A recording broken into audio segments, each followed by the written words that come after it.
Dice, mis hermanos, vamos a empezar nuestra clase, lección 7,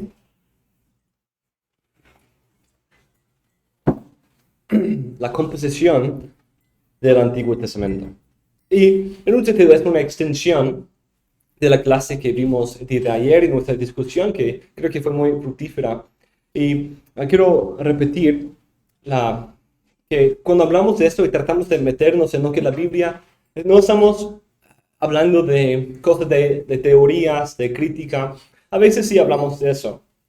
Pero el mismo punto se puede hacer de textos bíblicos propios, que están presentando esa realidad detrás de la producción de la Biblia.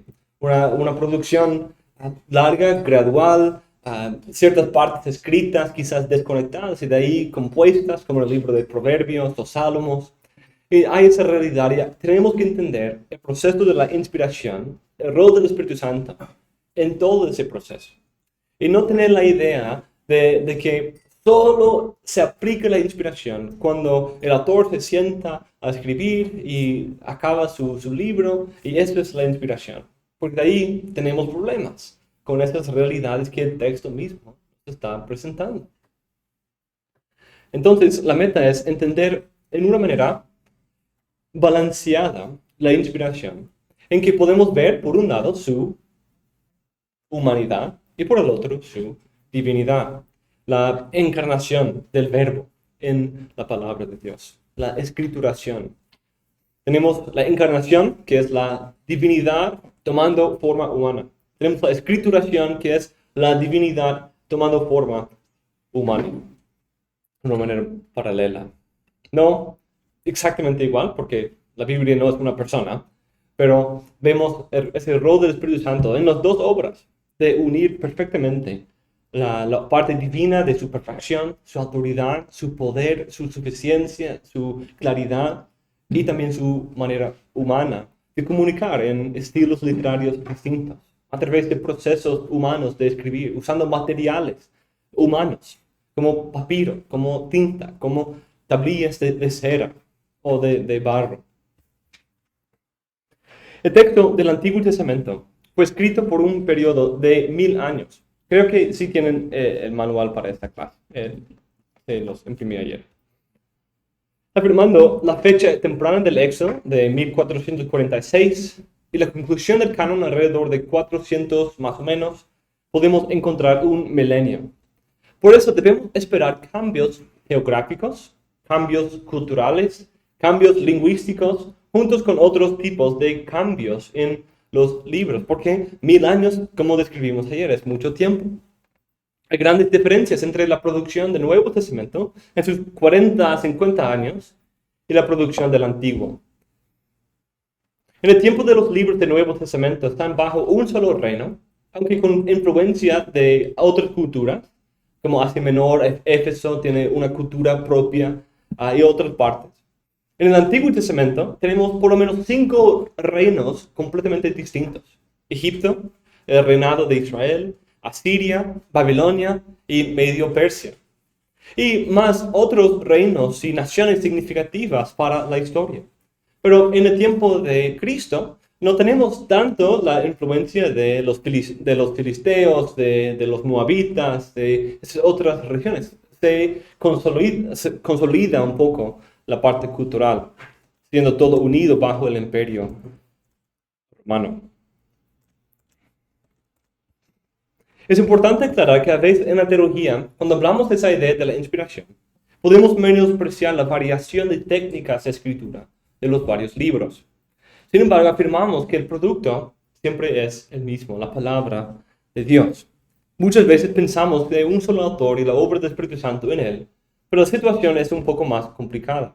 Es eso, el Espíritu Santo obrando a través de hombres, pero no siempre en un solo autor, en un solo momento, en un solo manera de sentarse a escribir. Hay ejemplos de ese tipo de dictación, como en Moisés, pero también hay ejemplos de uso de secretarios, libros que son una composición de fuentes o otros libros, libros que son profecías o revelaciones dadas para hablar y de ahí luego son escritos. Otros que son un proceso gradual de escritura, colección y composición, como salmos y proverbios.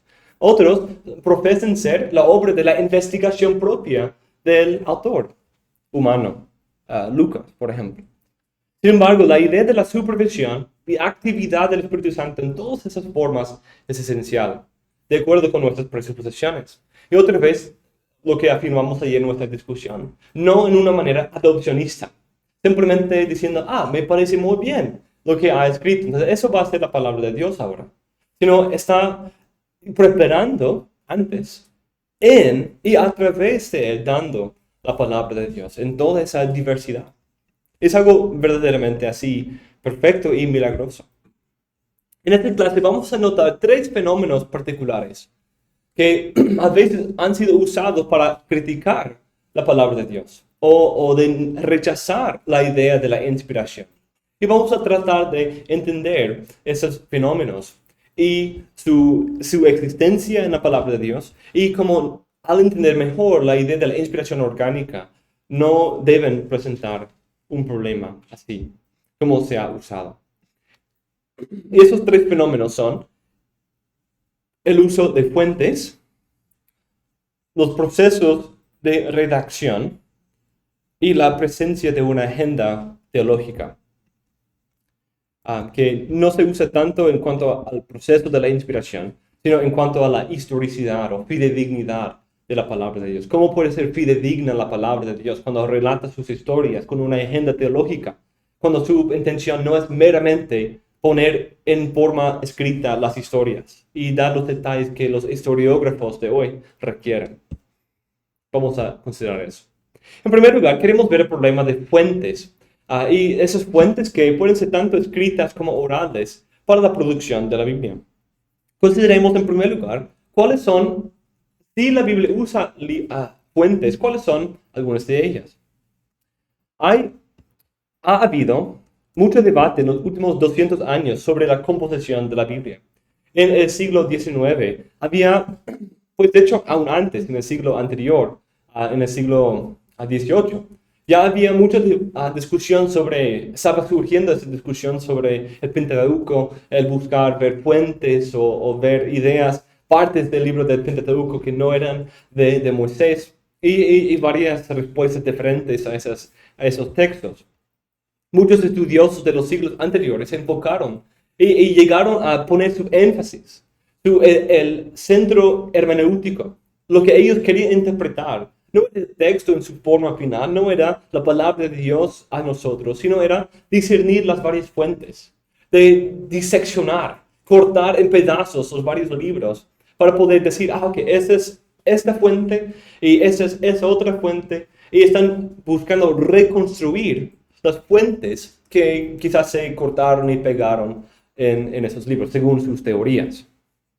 Una de las ideas principales es esa hipótesis documentaria.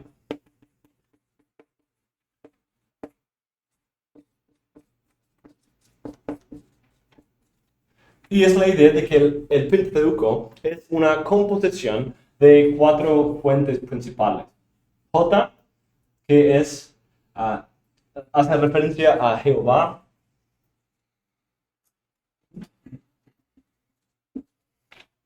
Y hay E, que es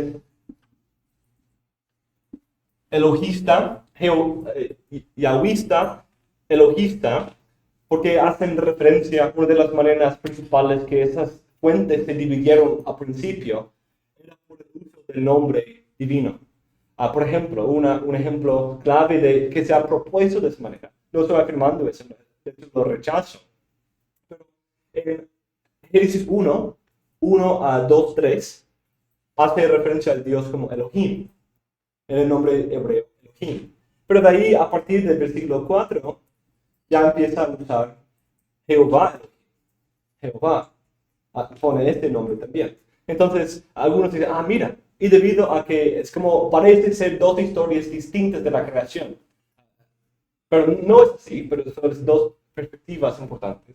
Pero eso es lo que se ha propuesto. Mira, esas son 2 fuentes que daban historias diferentes sobre la creación que Moisés compuso o que él ató, copió y pegó ahí.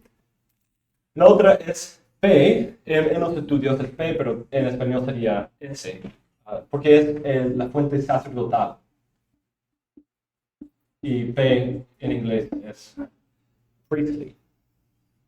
Y sacerdotal viene principalmente en los libros como Levítico, que son las reglas para los sacerdotes. Y el último, que era de hecho el principal, era deuteronomista. Es la fuente deuteronomista. ¿Y qué es el libro de Deuteronomio? Y esto viene de Segunda Reyes 22, cuando se encuentra el libro de la ley en el templo. Se cree en esta teoría que esto solo fue el libro de Deuteronomio, porque el libro de Reyes y Samuel y Josué sí tiene una dependencia muy grande en el libro de Deuteronomio, teológicamente. Entonces, viendo esto, dijeron, mira, encontraron el libro de Deuteronomio que recién fue escrito en esos años. Y entonces la obra no es de Moisés, en esta teoría, sino de un autor después del exilio, o dentro del exilio, que está componiendo todas esas fuentes diversas. Que algunos vienen del tiempo de Josías, como 600 por ahí, y otros vienen aún alrededor de ese tiempo, o incluso después, o antes. Entonces, esa es una teoría que ha cambiado completamente el entendimiento de la historia del texto, la autoría del texto, la teología del texto y la manera de acercarnos al texto. Ha cambiado muchas maneras en que, porque ahora, entendiendo eso, para muchos eruditos llegó su meta principal, ser discernir las fuentes. Eso era su manera de interpretar el texto, discernir y no realmente entender la obra completa. También esto puso la autoría del texto mucho antes, y también muy diversa, en contra de las afirmaciones bíblicas de su autoría mosaica y también muchas otras cosas. Entonces, yo rechazo esa teoría. Y en nuestra clase sobre el Antiguo Testamento vamos a hablar de esa teoría un poco más en detalle para entender, porque sí es algo que aparece en casi todos los comentarios, se va a mencionar. En día de hoy, gracias al Señor, con otros desarrollos en el estudio de la Biblia, la importancia del canon, la teología bíblica y otras cosas así. El énfasis no es tanto en las fuentes detrás, sino en la obra final, unida, que tiene ese mensaje teológico unido por el Espíritu Santo. Esto está volviendo a la unidad del texto. Pero, aunque rechazo esa teoría, no significa un rechazo de cualquier tipo de uso de fuentes. En la Biblia hay algo interesante que hace referencia a varios libros que estaban en un sentido paralelos a la historia bíblica, que existían y estaban accesibles para los autores originales o los lectores originales. Por ejemplo, tenemos el libro de las guerras del Señor en Números 21:14. Se dice que era un libro compuesto por Moisés, Josué y el pueblo de Israel en Números 21:14. Tenemos el libro de Jacer, el libro de los justos, de los rectos, citado en Josué 10 y luego en 2 Samuel 1. Y aquí no se presenta tanto como una fuente que el autor esté usando, sino como algo para comprobar. Algo que, mira, esa misma historia se puede encontrar aquí en este libro también. No como algo, la fuente de esa historia, sino una otra fuente independiente en un sentido, que da la misma historia. Como dos testigos diferentes en la palabra de dos o tres testigos. A veces es como ese principio. También tenemos otros libros en Samuel y Crónicas, como el libro de Gad, el vidente, quien era un profeta durante el tiempo de David. El libro de Natán, quien es el profeta famoso, quien reprendió a David y también ayudó en la transición al reinado de Salomón. El libro de los Hechos de Salomón, que se menciona en Reyes, y el autor de Reyes como refiere al lector a ese otro libro para más detalle sobre lo que hizo Salomón. la profecía de Ahías, la profecía, el libro del profeta Semaías, el libro del vidente Ido, el libro de Jehú. Y parece que esos libros, por los profetas, es muy posible que debido a su rol en los libros de Reyes y Crónicas, que fueron usados o como fuentes para su información, o quizás incluso no simplemente fuentes para la información, sino como también fuentes en que los autores incorporaron esos otros libros. El autor final incorporó esos libros anteriores en, en su libro. Benjamin Keach, un padre bautista particular, dijo lo siguiente sobre ese paradoja de esos libros escritos, mencionados. Esos libros mencionados en el Antiguo Testamento eran o libros de una naturaleza común y no inspirados divinamente, o que siguen disponibles pero bajo otro nombre. Porque no sabemos si los libros llamados Samuel fueron escritos por él en parcial mientras vivía y parcialmente por Gad y Natán después de su muerte. Y para los demás escritos de Natán, Ahías e Ido, estos muy probablemente pueden ser los mismos que llamamos el libro de los reyes. Interesante. El apóstol Pablo también hace otras referencias a libros extra bíblicos. En Hechos 17 hace una referencia a algún filósofo griego. Tito 1 cita un poeta de Creta. Y él tiene un aprendizaje en griego. Judas cita el libro de Enoch, un libro tradicional judío, y también una referencia a la Asunción de Moisés, otro libro pseudopígrafo del tiempo del Segundo Templo. Y hay la posibilidad de que, entonces, viendo esa realidad de que quizás había fuentes citadas aquí y allá, es posible que otros libros también los habían incorporado, como en el ejemplo de Lucas, cuando él menciona que él está usando y tomando en cuenta los escritos de otros antes de él para la escrituración de su libro. Entonces, pensando de eso, si se usaron fuentes, ¿es legítimo? ¿Por qué no, si esos libros pueden ser usados en la Biblia, por qué no son parte de la Biblia? ¿Qué es diferente acerca de esos libros que hizo que fueron incluidos y esas otras fuentes no? ¿Por qué no tenemos el libro de Hazer en la Biblia, pero sí tenemos el libro de Josué? Entonces, ¿qué hace esa diferencia? La autoridad de un libro se ve en muchas maneras, sobre todo en el ministerio profético o apostólico, a través de un testimonio de testigo ocular, pero algunos libros vienen de un contexto muy distante a su escritura, como Moisés escribiendo el libro de Génesis, 400 años después de los últimos eventos del libro. Y eso no es mencionar quizás algunos miles de años antes de los primeros eventos del libro. Muchas veces los autores escribieron por revelación directa.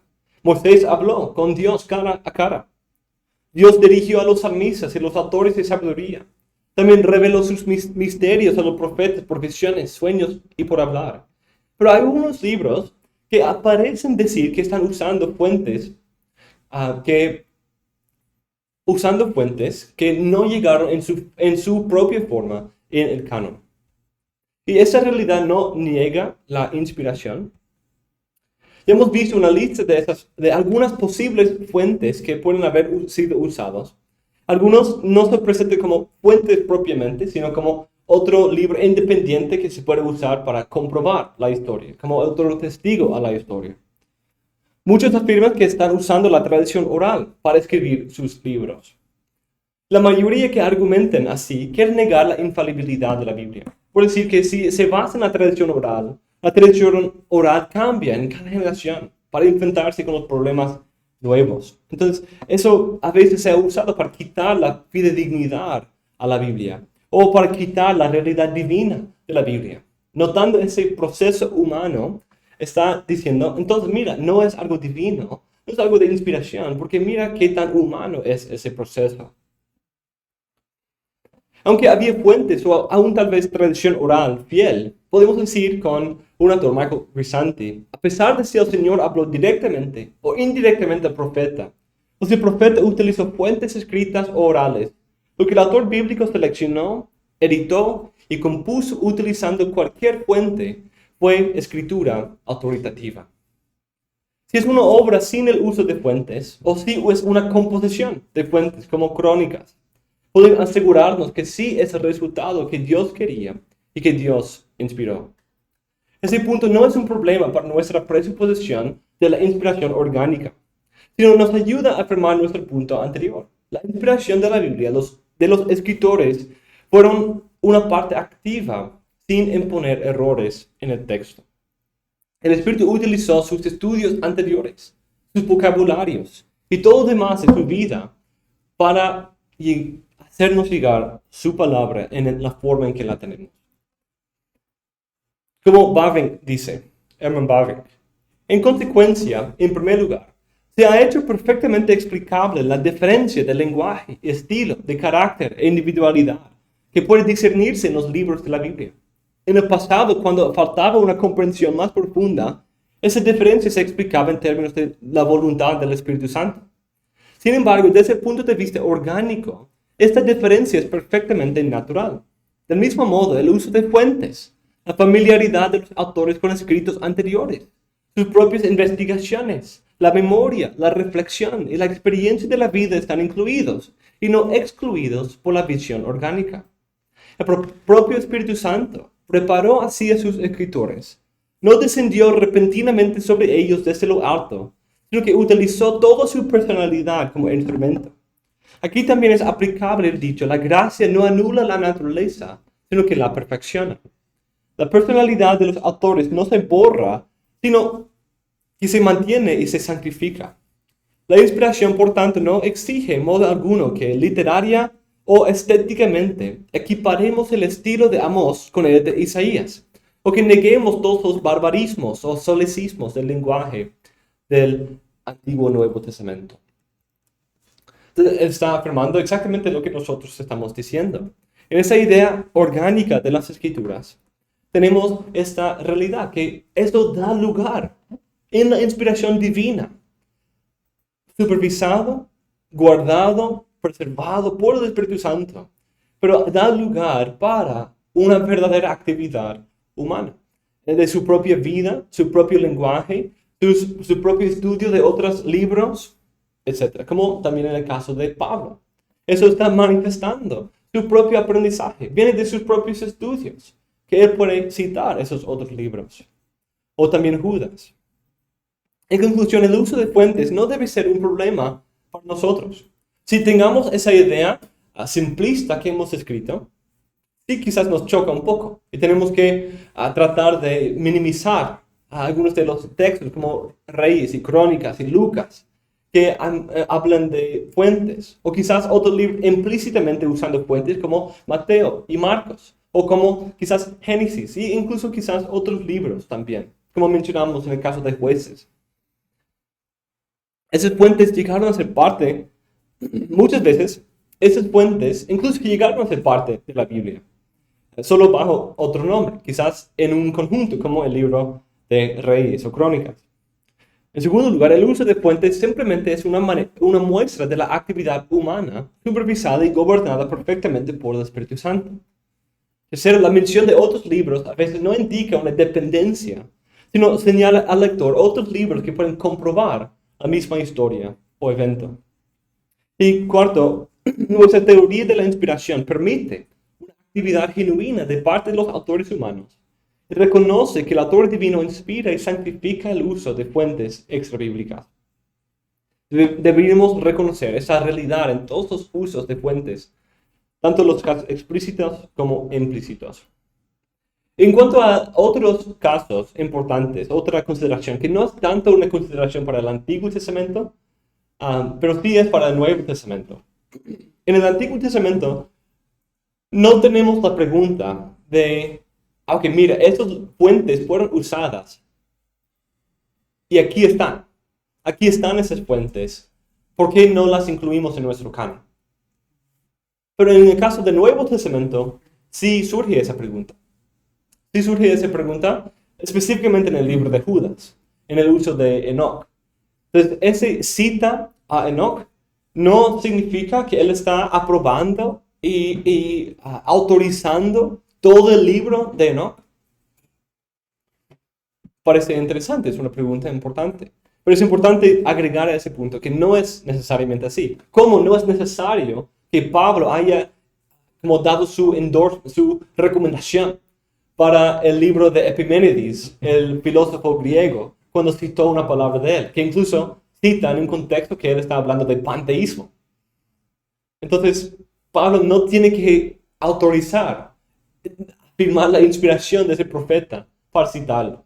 Eso es importante. Simplemente porque él es un autor inspirado, no significa que las fuentes que mencione sean también inspiradas.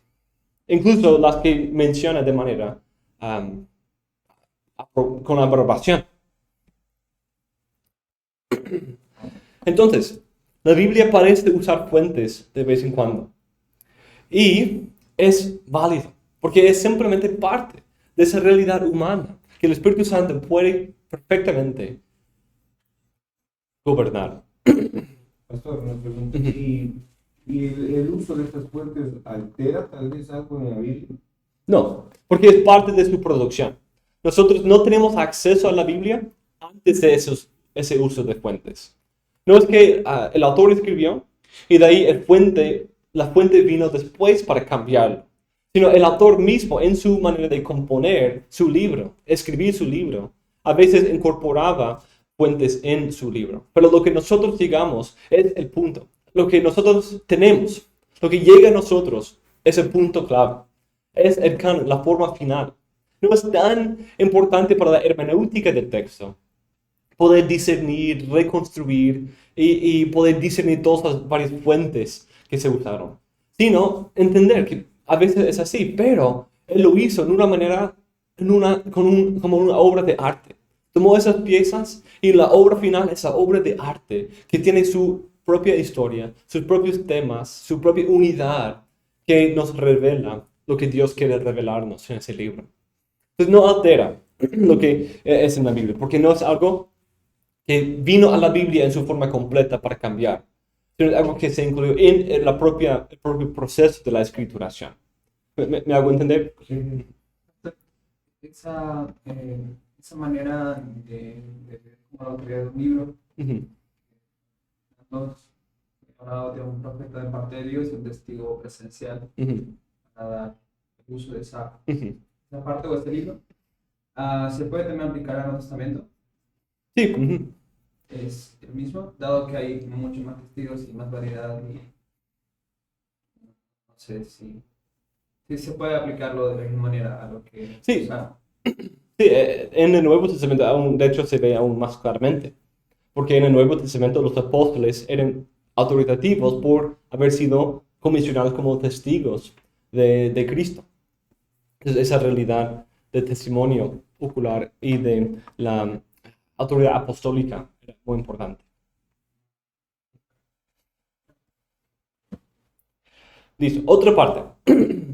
De hecho, eso construye sobre el proceso de la composición de fuentes. La composición de fuentes es el autor mismo haciendo una forma de redacción, en que él está componiendo, compilando fuentes anteriores.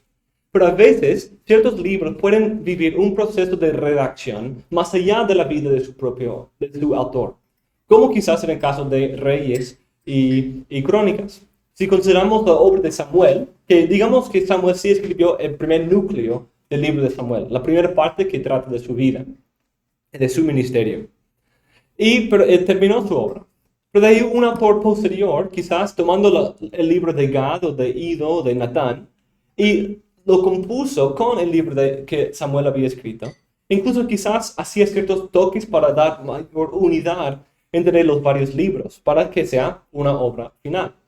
A veces puede ser así. O quizás es como en el caso del Pentateuco, un mayor núcleo del Pentateuco escrito. Y de ahí quizás ciertas actualizaciones o un cierre como en el Deuteronomio 33 a 34 en ese proceso.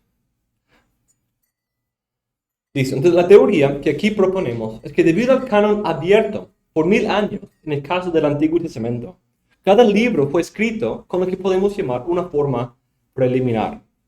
De ahí, con la ayuda de sabios y profetas inspirados posteriores a esa forma preliminar, un libro profético pudo haber sido actualizado con cambios lingüísticos, geográficos o culturales, y a veces pudo haber sido ampliado y compilado con otra información, hasta que llegó a su forma canónica final, los autógrafos. La inspiración divina, autógrafos, solo para aclarar, es normalmente la palabra que se usa para hablar de del documento original, el texto original que el autor mismo escribió. Pero espero que ya podemos ver que ¿dónde encontramos el autógrafo? Pensemos de Jeremías, ¿cierto? ¿Cuál era el autógrafo? ¿La primera forma que se destruyó o la segunda forma que llegó a nosotros?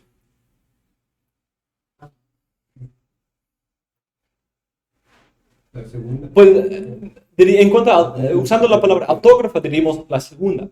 En cuanto a inspiración, diríamos que los dos pueden ser inspirados, pero en la providencia del Señor uno no se preservó, se destruyó.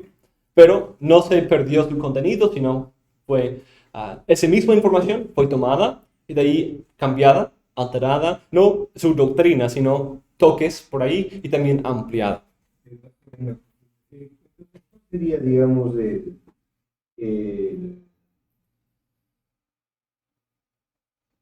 concepto de autógrafo. Autógrafos es esa forma final y canónica. La forma final y canónica del libro. Porque de ahí, cualquier cambio que viene después de eso es el ámbito de la crítica textual.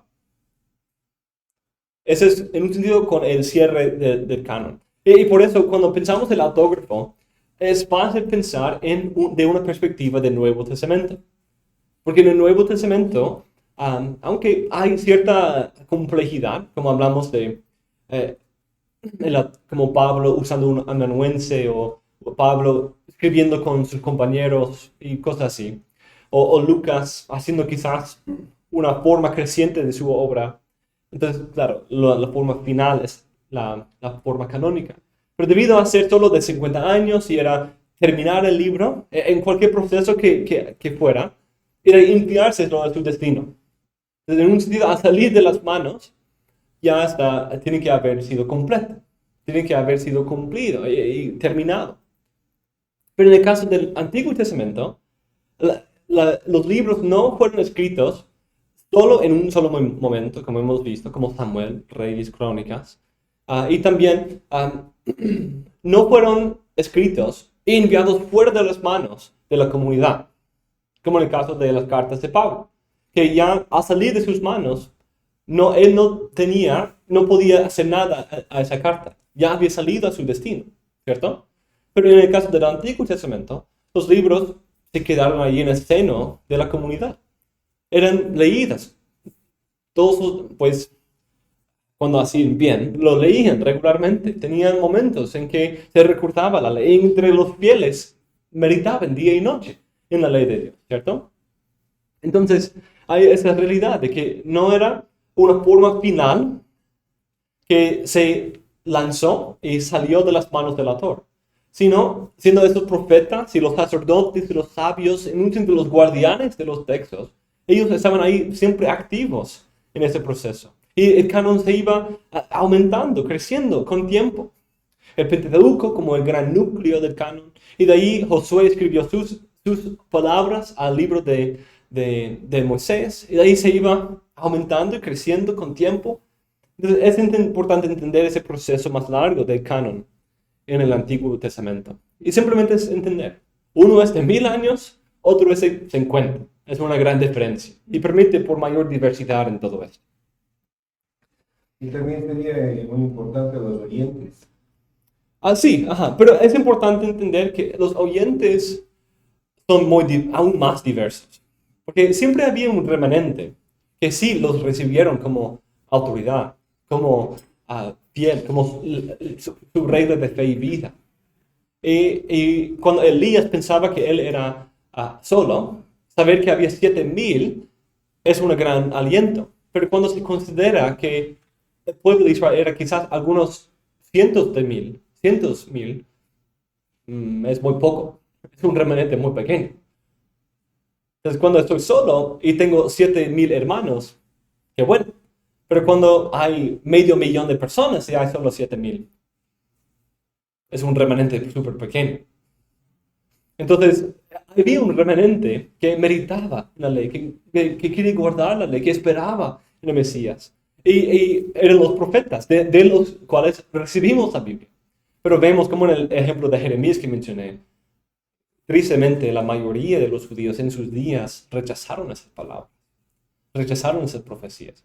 Entonces los alientos sí son importantes, pero no podemos esperar que la reacción inicial de la comunidad, incluso en su mayoría, sea la reacción apropiada.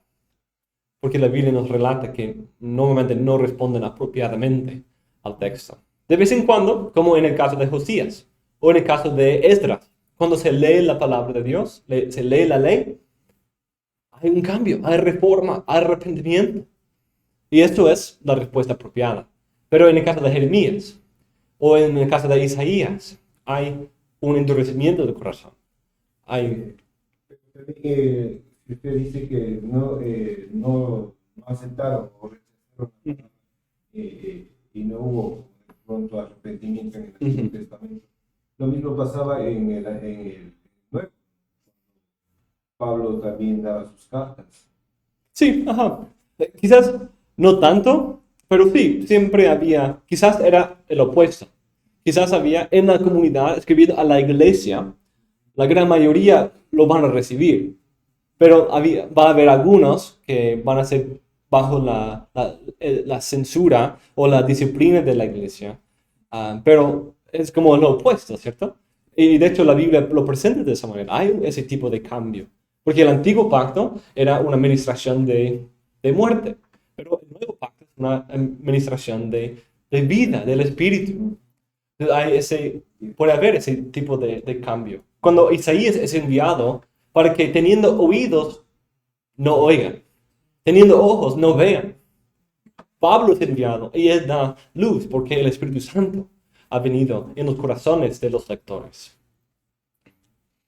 Pero sí había un remanente de pecadores, de divisores, de diótrefes, de hombres que van a torcer la palabra de Dios, como hicieron en el caso de 2 Pedro. Habla de eso. Algunos que escucharon las palabras de Pablo y torcieron esto, como también hacen con los restos de las Escrituras. Entonces sí había ese remanente de algunos que torcieron, que pervertieron para sus propios fines a la palabra de Dios. Entonces mejor, pero aún no la gloria. Un día la comunidad de la fe va a responder perfectamente a la palabra de Dios, sin remanentes de pecado ni remanentes de fidelidad. Todo es remanente junto. Grisanti dice, dentro del proceso canónico y con posterioridad a la redacción inicial de un libro o libros bíblicos, una persona o figura profética elegida por Dios bajo la superintendencia del Espíritu Santo podía ajustar, revisar o actualizar el material bíblico preexistente para hacer comprensible un pasaje determinado de las Escrituras a las generaciones venideras. Esas revisiones que ocurrieron dentro de la historia de la composición del Antiguo Testamento también son inspiradas e inerrantes. Entonces, ilustremos ese punto. Pues no ese punto, sino algunas de las maneras en que esto puede suceder. Entonces tenemos esta realidad. Vamos a poner esta línea como este es el punto de la obra del autor. ¿Okay? Entonces tenemos la primera opción en que había ciertos fuentes que fueron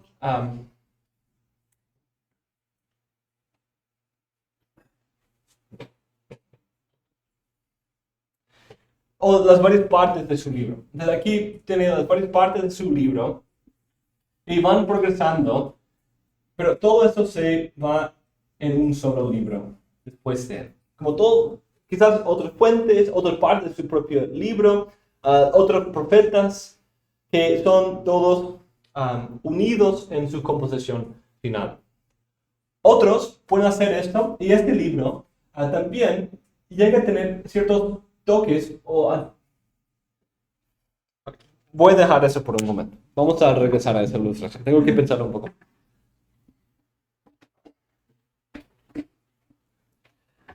Tenía 3 categorías fijas en la mente, pero de ahí pensaba, pues, ese también es como lo mismo, ¿ok? Entonces, okay. Vamos a regresar a eso.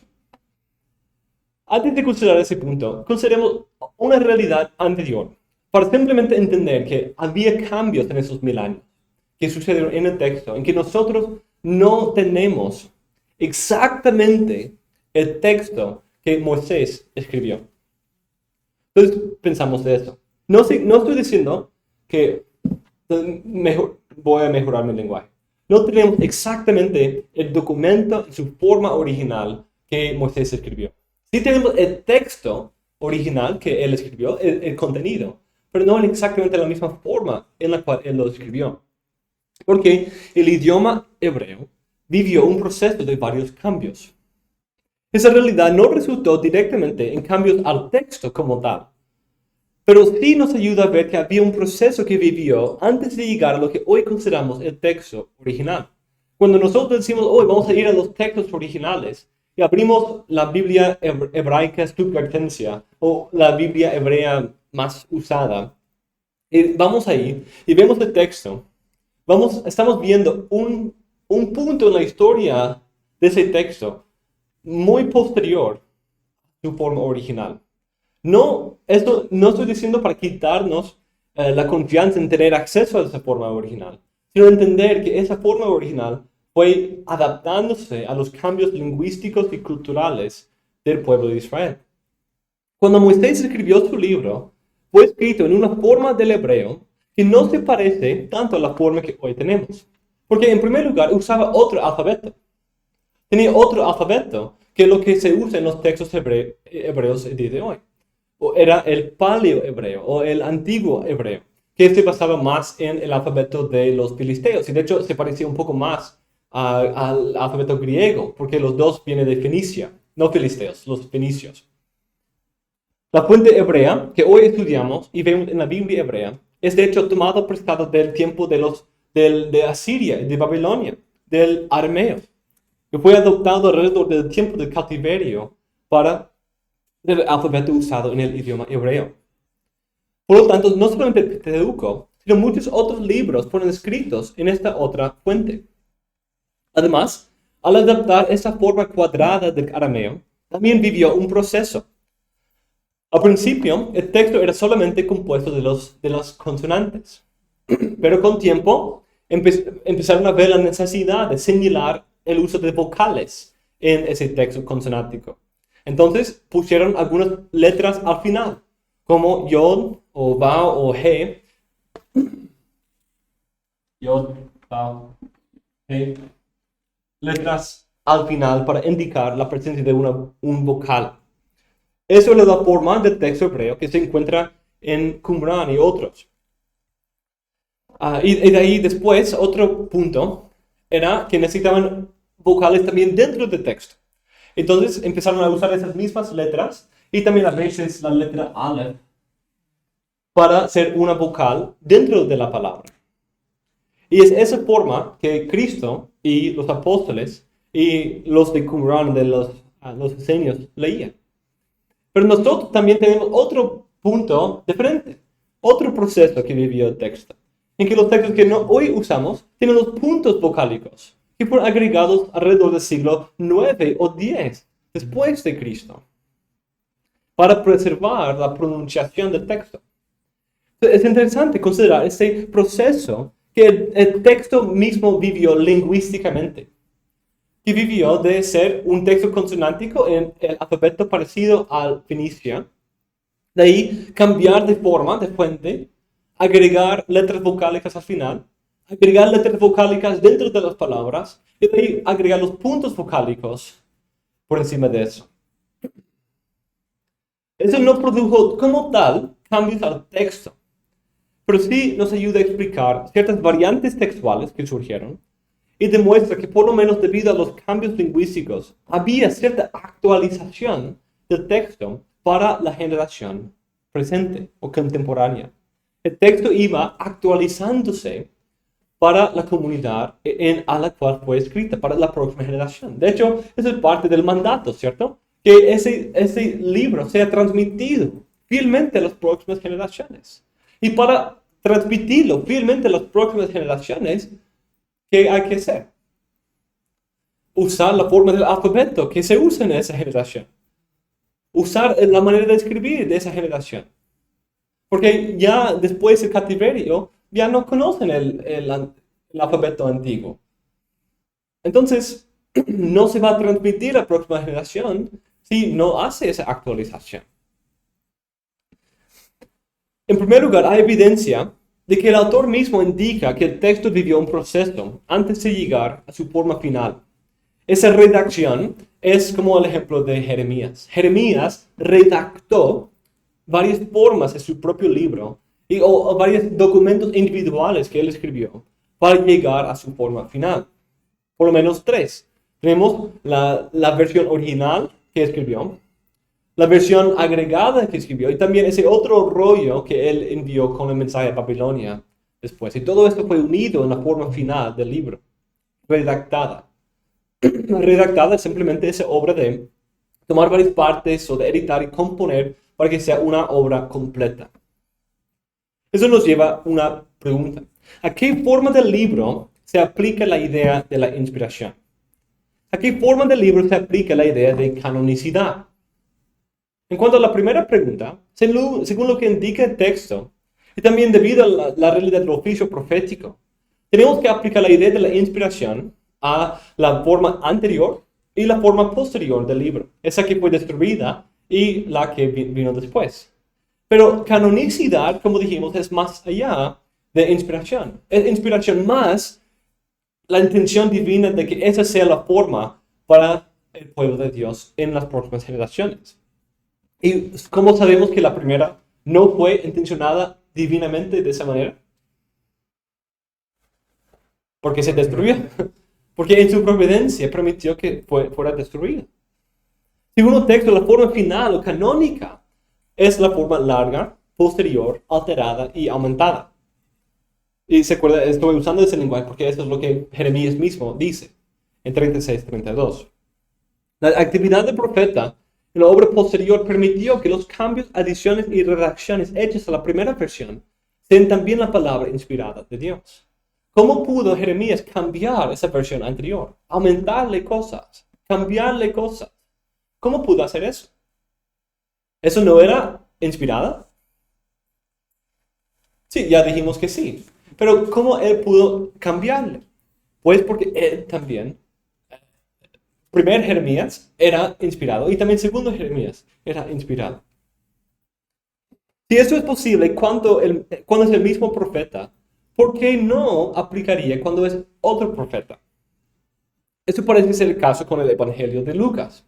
Lucas menciona otros evangelios acerca de Cristo y también fuentes orales que usó en la producción de sus evangelios. Si digamos que esos evangelios eran Mateo y Marcos, casi todos creen que era Marcos y muchos otros creen que también era Mateo y yo estoy de acuerdo. O quizás incluso otras fuentes. De alguna manera el evangelio de Lucas sería menos inspirado por adoptar, redactar y agregar a fuentes inspiradas anteriores.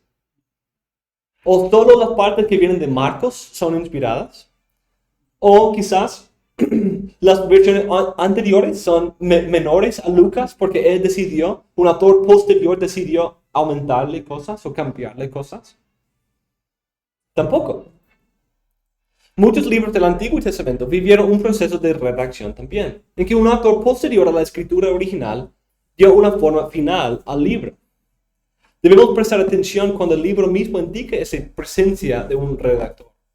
Algunos, tratando de preservar la inspiración de la Biblia, quieren hacer la tradición la autoridad. Y necesitamos dejar un libro hablar por sí mismo. Si no nos da el nombre del autor, podemos claramente especular, pero es lo único que podemos hacer.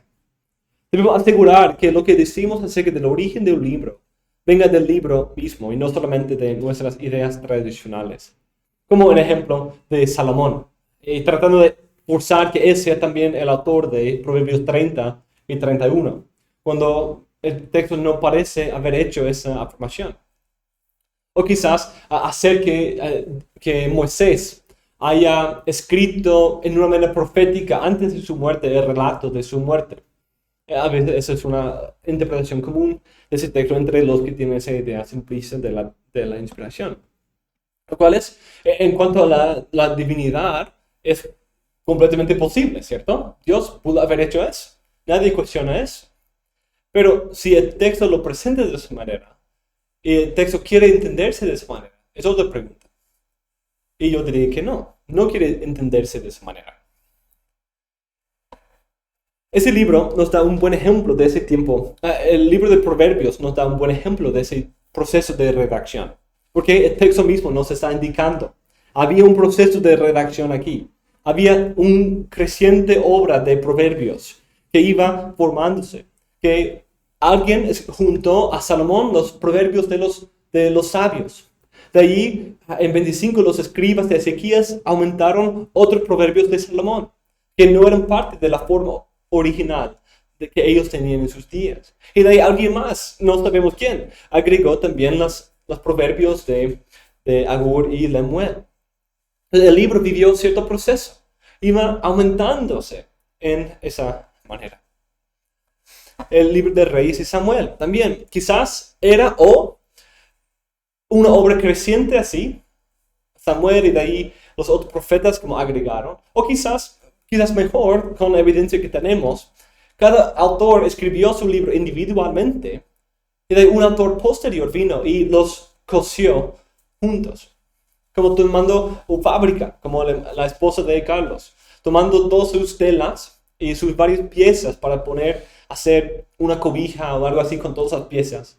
Y de ahí se va cosiendo todas las partes individuales para hacer la obra de Samuel, o de Reyes, o de Crónicas que hoy tenemos. Esta realidad nos sorprende cuando venimos a la Biblia con la expectativa de que cada libro fuera escrito en un momento por un autor que fue controlado por el Espíritu Santo. Pero cuando pensamos en esa naturaleza concurrente, concursiva y orgánica de la inspiración, el autor humano y divino, eso nos ayuda a apreciar el arte con el cual cada libro fue compuesto. También nos da un contexto más amplio para nuestra interpretación. Al entender ese proceso en ciertos libros, podemos pensar más intencionadamente de los motivos y fluye que esos autores posteriores le dieron al libro en su forma final. Proverbios, piensa de eso, como usé ya ese ejemplo, pero Proverbios es una colección de proverbios. Pero también es una colección de proverbios que recibió una forma final por un redactor inspirado posterior. Entonces no es simplemente una colección al azar de tirar varias partes de un libro juntos, sino es algo que ha sido cosido. Es algo que todas las piezas han sido cosidas juntas para ser un libro unido. Un libro unido. Entonces, como dije, no solamente debemos interpretar cada proverbio en sí, y no solamente el versículo anterior y posterior, sino también ver su rol en todo el libro. Ha sido tejido por ese redactor final, o quizá autor final, a poder tener su forma final para nosotros. Esto digo lo mismo en cuanto al libro de Salmos. Salmos debe interpretarse a la luz de cada salmo, lo que dijo en su contexto, si lo conocemos, pero al mismo tiempo entender que ese salmo fue puesto en un lugar, fue puesto en relación con otros, fue compuesto en un libro de salmos, una colección completa, que fue compuesta por un redactor, por alguien inspirado, quien trataba de trazar ciertos temas a lo largo del libro y enseñar ciertas realidades teológicas a lo largo de ese libro.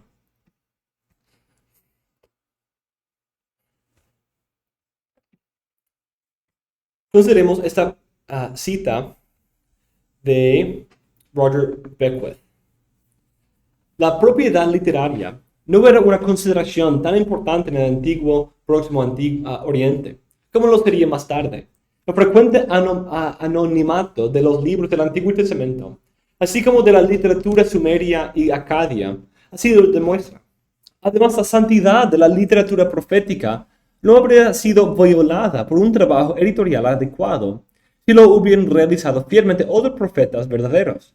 Y en los tiempos en que los profetas eran los líderes de la nación o los consejeros del monarca, probablemente no les habría resultado difícil llevar a cabo cualquier trabajo de ese tipo que pudiera ser necesario. Vieron las copias estándar de un texto sagrado, vieron otra copia desde la que pudiera transferirse a las copias estándar.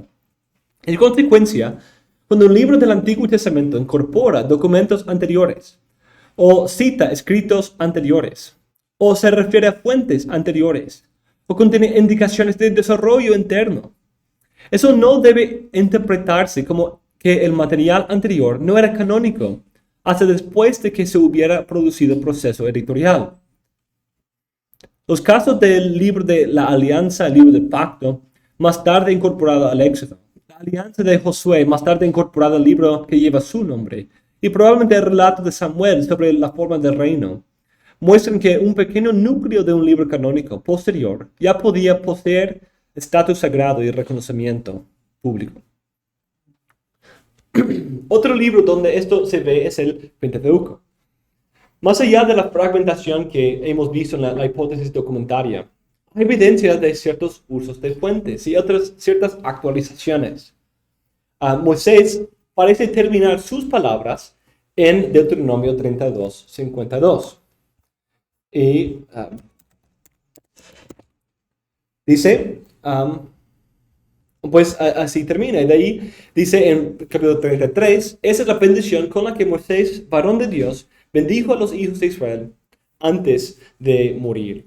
Entonces, quizá esa referencia antes de morir puede ser eso, de que eso es algo registrado y son sus palabras, pero agregada a la forma final de su libro después de su muerte. Y aún más claramente en capítulo 34, que es el relato de su muerte. Y también hay algunos otros ejemplos por allí y por allá que hablan de actualizaciones de nombres de lugares o que hacen referencia a cosas que están así hasta este día o hasta nuestros días. No tiene mucho sentido si es, a veces puede ser desde Moisés, pero a veces no tiene tanto sentido si Moisés lo dijo, ¿cierto? Como pues eso sucedió hace un par de años. Entonces, ¿por qué decir que hasta nuestros días? Pero cuando viene de un profeta inspirado, entregando esa información a otra generación, y dice, mira, incluso hasta nuestros días, eso es así. Necesitamos hacer la pregunta, ¿qué parte fue inspirada?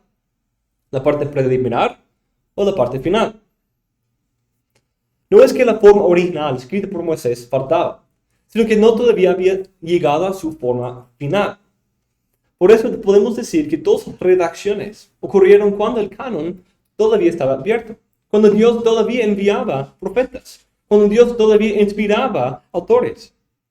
Y podemos afirmar que cuando decimos que la Biblia es inspirada, estamos diciendo que Dios era activo en cada parte del proceso de escrituración, tanto la forma preliminar como la forma final. Dios asegura la precisión, inspiración e infalibilidad de cada parte de las escrituras. Bruce Walker dice, si esto es así, la noción del autógrafo original también debería tener en cuenta la actividad editorial inspirada posterior. Desde este punto de vista es importante distinguir entre la actividad inspirada de los escribas y los cambios no inspirados introducidos en el texto. Entonces, hay tres pasos aquí, por lo menos. Tenemos aquí el proceso de autor. Ese es el autor propio. Y como por eso, esta obra que forma el núcleo del libro, es la realidad de por qué la Biblia puede decir el Pentateuco es el libro de Moisés. Porque sí, mayormente se presenta como... Entonces hay una obra principal de parte del autor. Y es un rango porque, como hemos dicho, incluso a veces el mismo autor no se sentó en un momento para escribir. No es un punto, sino un proceso. De ahí había cierto tiempo para una redacción inspirada.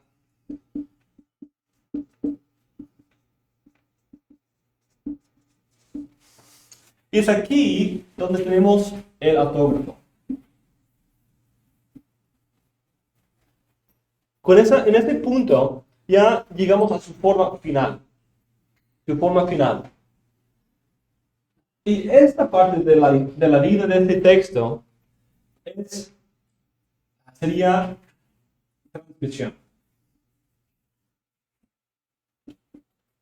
No inspirada. Transmisión no inspirada. Aquí estamos hablando de autor inspirado. Aquí estamos hablando de redactores proféticos inspirados o sabios inspirados. Y aquí estamos hablando de escribas copiando el texto que no son inspirados. Y esto es el ámbito de la hermenéutica. Esto es el ámbito de la crítica textual. Aquí un error, un cambio introducido en este punto es una variante textual que debemos analizar para tratar de llegar a su forma original. Pero un cambio hecho en este proceso puede ser el texto inspirado en su forma final, llegando a su forma final. Es importante hacer esta distinción entre redactores inspirados y escribas no inspirados. Y esto es principalmente necesario en el Antiguo Testamento. En el Nuevo Testamento no es tan necesario esa realidad, porque otra vez no tenemos ese proceso. Al salir de las manos del autor en una carta, ya estamos en el ámbito de la crítica textual, porque ha salido de las manos del autor o autores. Pero aquí estamos, y va a un destinatarios no inspirados. Pero aquí tenemos un autor inspirado, quien es seguido por otros profetas inspirados, que están escribiendo sus propios libros canónicos y también transmitiendo los libros anteriores a su propia generación. La transmisión no inspirada se podría también dar ahí la iluminación para la preservación de... Sí, ajá. No es que Dios no sea activo en eso, sí es activo aquí, en la preservación, en la providencia, pero esto no significa que Él providencialmente guía a la iglesia a tener cambios en el texto que deben haber sido ahí en la forma original. Eso, todavía hay la realidad de que los escribas pueden, no simplemente porque yo estoy transmitiendo una copia de la Biblia, que lo que yo ponga en eso, por la providencia de Dios, es la palabra de Dios. Porque yo puedo cambiar, yo puedo fallar, yo puedo, incluso maliciosamente, puedo cambiar el texto. Pero eso no significa simplemente porque eso sucedió en la providencia, que son cambios inspirados. ¿Cierto? Por ejemplo, un ejemplo interesante es, creo que en los años del siglo XIX había una impresión de la Biblia que se llama la Biblia malvada. La Biblia malvada, quizás han escuchado de eso. Cuando fueron a imprimir y imprimieron la Biblia, y de ahí salió y empezaron a leer, había un pequeño error en la impresión. Y fue un cambio en los 10 mandamientos, que no dice no matarás, sino matarás. Y se omitió la palabra no.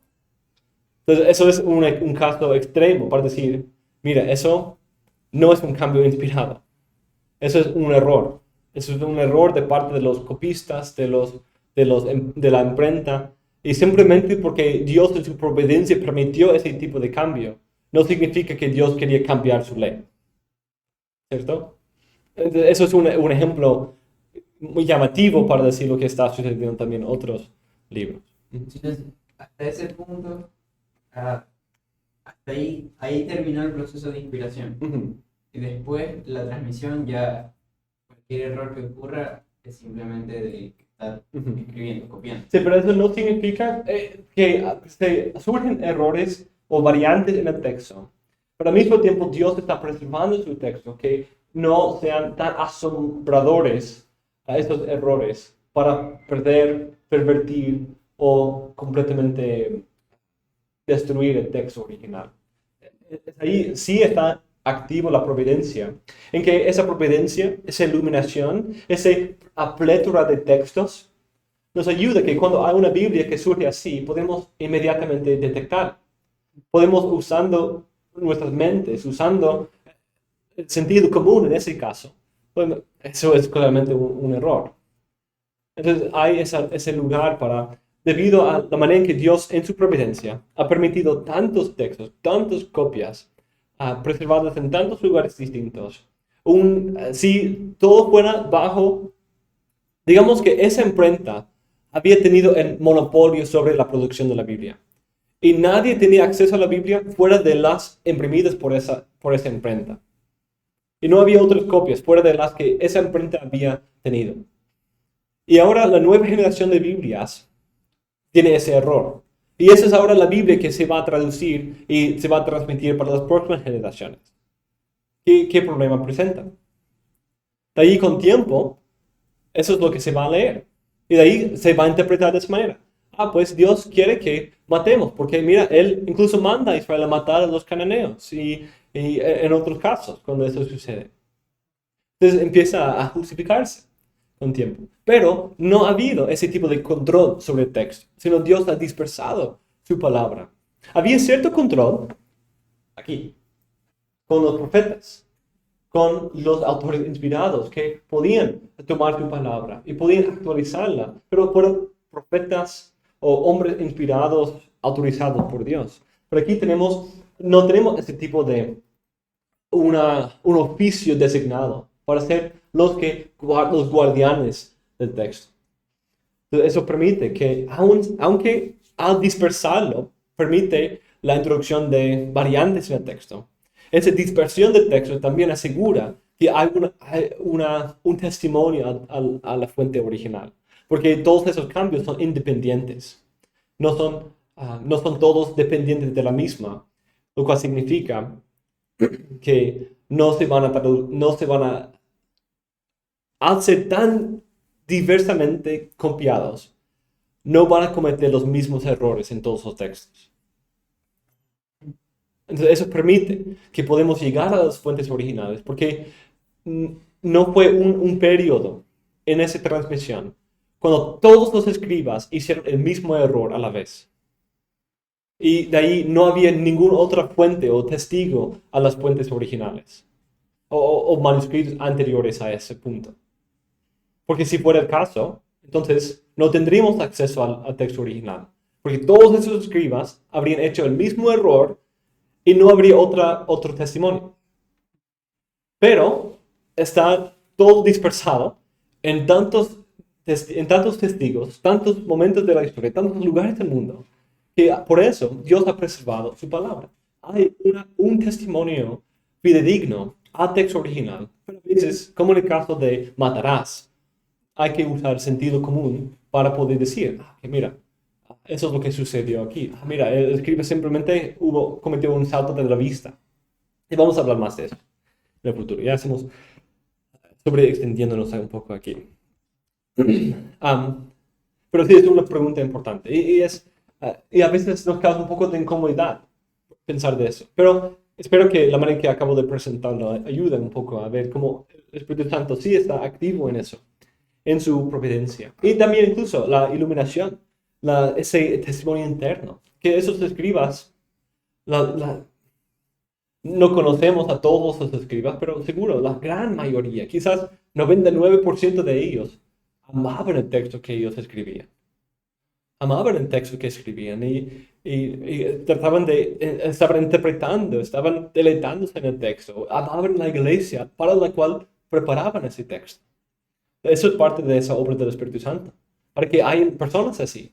Y no todos a la vez con un corazón malicioso buscando pervertir el texto, sino quizás uno por allá, como Marción, quien tomaba partes y cortaba partes de Lucas y de Pablo, pero uno. Y había muchos otros fieles que amaban el texto y querían preservarlo.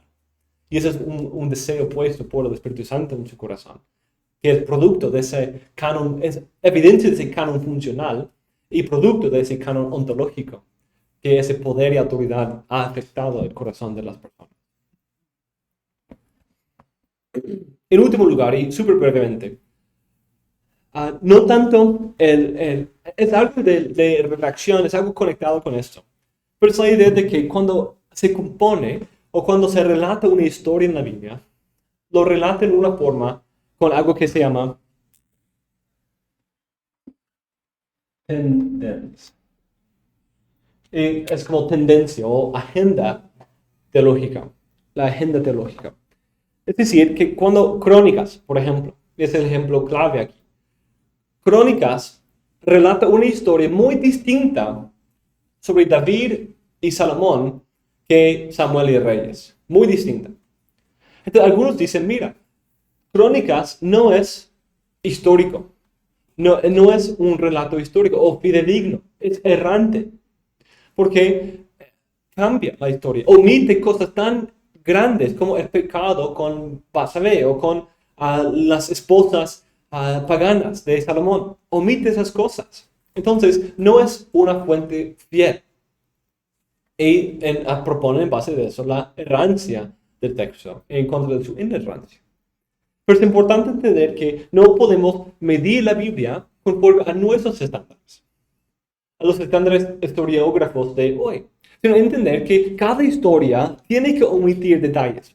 A nosotros en nuestro mundo occidental, contar la historia enfoca en detalles, en fechas exactas, en momentos, en los detalles del trasfondo de causas y efectos y muchos detalles así que son importantes y útiles para el texto o para la historia, o pensamos que son importantes para el texto. Pero la Biblia no está principalmente enfocado en relatar todos los detalles de la historia. A veces da más detalle que en otros casos, pero su punto no es dar todos los detalles de todas las historias que relata, sino esas historias son contadas en una manera que los detalles son seleccionados con precisión. Algunos detalles tienen que ser omitidos. Los que se incluyen son incluidos con precisión. El incluir muchos detalles, como en la historiografía de hoy, permite menos precisión, menos propósito en por qué incluimos algunos detalles que otros. Y pensamos que al tener muchos detalles, estamos siendo exhaustivos, cuando en verdad no estamos siendo exhaustivos.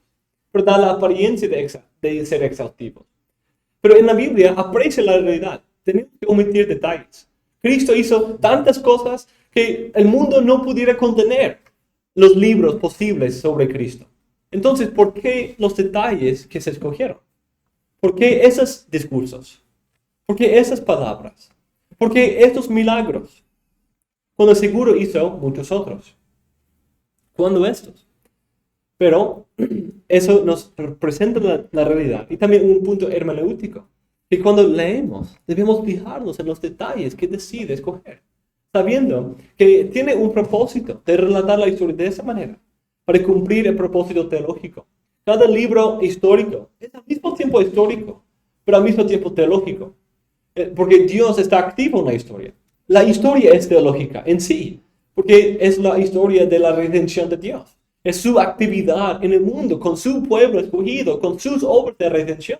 La historia es teológica. Entonces, eso es algo que le hace falta a los historiógrafos de hoy. Ver la teología de la historia teológica y ver la actividad divina en el mundo.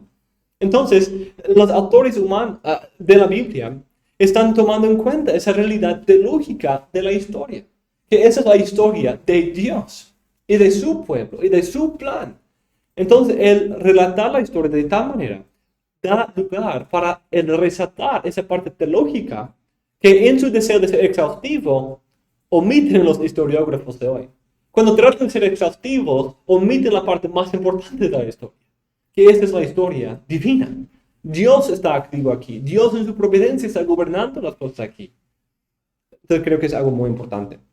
Entonces, ¿por qué Crónicas da esta historia de esa manera? Pues él incluso hace referencia varias veces a otras fuentes anteriores. Y creo que eso sirve el libro de Crónicas. Porque está diciendo, no estoy rechazando la historia anterior. Puedes ver los otros detalles si quieres. Ahí están. E incluso Crónicas fue escrito después del exilio y viene en una etapa cuando todos conocían la historia de David y Salomón. El libro de Reyes ya estaba concluido, porque alrededor del tiempo del cautiverio y en la mitad del cautiverio parece haber sido terminado, o quizás alrededor del mismo tiempo, pero sus formas preliminares ya estaban accesibles. Pero está relatando la historia con una agenda teológica. Samuel y Reyes también tienen esa agenda teológica, pero Crónicas son más llamativos sus omisiones, conociendo la historia anterior, para hacernos pensar en por qué lo relatan de esa manera. Y Crónicas está haciendo eso a propósito. Debe llamarnos la atención, los que han leído los otros libros, los que conocen la historia, a leer el libro de Crónicas y ver las omisiones que él hace de los pecados grandes de David y Salomón. Es algo que nos llama la atención. Lo que decide incluir y que los otros no, como la actividad tan activa de David en organizar los músicos y la adoración del templo o del tabernáculo y preparar para el templo. Vemos su deseo en Samuel, pero en Crónicas vemos que él estaba activamente yendo a lugares para buscar los materiales, estaba organizando los músicos y todos los detalles de la adoración. Estaba activo en ese proceso, es algo que sirve su propósito. Porque está presentando esa esperanza para el rey sacerdote prometido a David, quien iba a venir en ese tiempo de post-exilio y restaurar el reino glorioso de Israel. Porque presenta una idea como gloriosa e idealista de David y Salomón con esta intención. Si ellos eran así de gloriosos, en el mejor de los casos, ¿cuánto mejor será el Mesías que pronto vendrá? ¿Cuánto mejor será el reino del Mesías que pronto viene? Entonces, mis hermanos, con esto vamos a cerrar esta clase. Algunas otras cosas que pueden ver en el apunte ahí, que son importantes, pero vamos a tener una oportunidad de considerar un poco de eso en una clase de la próxima semana.